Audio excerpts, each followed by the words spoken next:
On a September night in 1997, a daring group of 6 childhood friends embarked on a mission that would go down in history, the audacious heist of the Dunbar armored facility. Alan Pace, Eric Damon, Eugene Lamar, Freddie Lynn, Terry Wayne, and Thomas Lee pulled off the unimaginable and executed the daring plan to make off with millions. The robbery took less than 30 minutes, and the crew walked away with a staggering $18.9 million. With the robbery successful and a perfect alibi at a place one would think the gang would have gotten away with it. However, one piece of evidence left at the crime scene would soon lead to the downfall of the whole gang. A robbery of this magnitude often involves an individual with insider knowledge. For the Dunbar armored robbery, the inside man was Alan Pace, a 32-year-old who worked as a regional safety inspector at the facility. Aside from tasks like making sure the fire extinguishers were filled, Pace's role was as a safety officer, required him to know things such as the floor plans, the locations of security cameras, the best way to access the vault, and schedules of Dunbar's fleet of armored delivery vehicles. The 32-year-old exploited this insider knowledge to meticulously plan and execute the heist. While on the job, Pace would take photographs of the facility's interior and exterior, hoping to identify the weak spots, usually places in the company without surveillance cameras or a blind spot. These weak spots were marked and would later serve as the crew's entry point. But that's not all. Pace wanted the robbery to go as smooth as silk. So he began studying employee schedules. He studied their movements, where they visited, and workers who loved to do overtime, rest periods, and shift rotations. This way, the team wouldn't experience surprises on D-Day.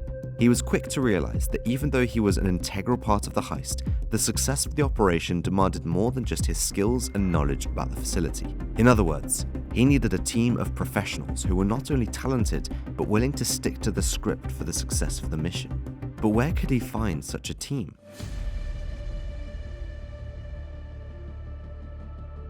Assembling a world-class team that would fit this description was a difficult task. One wrong crew member could jeopardize the entire operation. Pace set out to work and began shortlisting men who were up to the task. The first member of the crew was Eugene Lamar Hill, a man who would crack almost any security system. Hill was a genius who knew how to manipulate electronic locks, decipher complex alarm codes, and break into any company's firewall with ease. Ironically, Hill's technical abilities would later prove invaluable in the course of the operation. The next member of the crew was a charismatic man called Eric Damon Boyd. Eric was a charming and useful swindler. He knew his way around words as a result. He could talk his way out of anything. Eric was full of life, and this unique personality was helpful in several situations. For example, his sweet talks proved essential anytime the crew needed information or wanted to falsify documents. But Eric did more than just that. The professional swindler was the go-to crew member whenever the crew needed someone to create a distraction. Eric would enter a building, gain the attention of almost everyone there, and entertain them while the rest of the crew secretly carried out surveillance or even stole documents. After Eric was introduced to the big plan, Freddie Lynn was the next crew member to be brought on board. The 29-year-old was a former safecracker who was one of the best in the game. He had such an outstanding reputation that Pace couldn't resist bringing him on board. Freddie's precision and accuracy when handling sensitive secured vaults were needed to crack the Dunbar facility vault and walk away with millions of dollars. Terry Brown Sr., a notorious figure in the crime world, was also recruited to the team. Terry had a reputation for masterminding some of the best and most successful crimes in the criminal underworld. He would plan a crime and not leave any stone unturned. The 37-year-old was known for his ability to plan even to the smallest detail and anticipate possible law enforcement moves. This way, he's been able to execute major crimes without being apprehended by the authorities. Even when they knew he was behind a crime, they had no evidence that could link Terry to the incident. The last member of the team was a man called Thomas Johnson, who served as their getaway driver. The 27-year-old had been involved in several police chases, but he had never been caught, thanks to his driving expertise. Thomas's mastery behind the wheel was nothing short of extraordinary. His ability to navigate through the labyrinth of city streets, deftly maneuvering through traffic and executing hairpin turns with precision, showcased a level of driving prowess that set him apart from the ordinary. With Thomas as the last member of the crew, it was clear that Pace had just handpicked one of the best crews of thieves ever. Once the team was assembled, they spent days and months going through the floor plan maps and the location of security cameras and the facility's weak spots, hoping to find the best point of entry. Pace knew the team needed to be bonded for the operation to be successful, so he ensured that every crew member was involved in the brainstorming and collection of information in preparation for the iconic robbery. The crew members came up with several strategies. Some were okay, while others were not too good. However, the team continued to review and refine their strategies, hoping to find the perfect one that would guarantee more success rate. After months of brainstorming and gathering intel, the crew was able to arrive at a perfect plan. A day before the robbery, Alan Pace was relieved of his duty after they caught him tampering with certain company vehicles. This likely gave the former regional safety inspector more reasons to carry out the heist. At the time of the termination, Pace had already provided the crew with detailed floor plans of the facility, locations of cameras to avoid, and door keys to critical areas. However, at the time, the team didn't have an idea of the magnitude of the money they would be taking. Pace knew that Dunbar's vaults were always open on Fridays because of the large volume of cash that was continually being moved in and out of the building. So, he set the robbery for a Friday night. To establish an alibi, the team of 6 met at a house party in Long Beach. Attending a party in Long Beach was the best way to establish an alibi if the cops were to ask about their whereabouts that evening. Moreover, people who saw them at the party could easily bear their witness and keep the authorities off their backs. During the party, the team avoided alcohol. They had more important business to deal with that night. The plan was to sneak out of the party unnoticed, drive to the Los Angeles armored car depot, execute the heist, and return to the party as though they never left. After a few hours, the crew sneaked out of the house party, changed into black clothing and masks, and drove to the facility. The gang of thieves infiltrated the Dunbar depot through a side door using a key Pace had with him. It was the 90s, so you can understand why Pace had the keys with him even though he was no longer an employee at the company. The robbers wore ski masks to conceal their identities and were armed with pistols and a shotgun. To communicate effectively during the robbery, each team member had a radio headset. Once the crew was inside the facility undetected, they headed for the parking lot, a place they had surveyed and marked as a blind spot. Pace timed the security camera and devised a way they could be avoided. However, this required precision, and there was no room for mistakes. The gang sneaked into the cafeteria, taking the whole hospitality staff hostage. The night shift workers were forced to lie down on the floor while the robbers tied their hands and feet with duct tape. The gang had to do this so the hostages wouldn't trigger any emergency alarms. Although the perpetrators were armed, they didn't use their pistols throughout the robbery. Once they had rounded up the employees on shift that night, the next course of action was to subdue the 2 security men guarding the vault. Usually, the vault was always locked. However, since it was a weekend and the facility had a lot of cash that came in, they had to keep it open but assigned 2 security guards to the vault for safety reasons. The crew knew they had to be strategic in taking down the 2 security guards. If they didn't handle it well, one of the guards could easily trigger the security alarms and the police would arrive at the scene in an instant. At the same time, the crew didn't want to have blood on their hands, so they decided to wait till the unsuspecting guards came from their lunch breaks. As per security protocol, there was no way both guards would leave their posts at the same time to take their lunch breaks.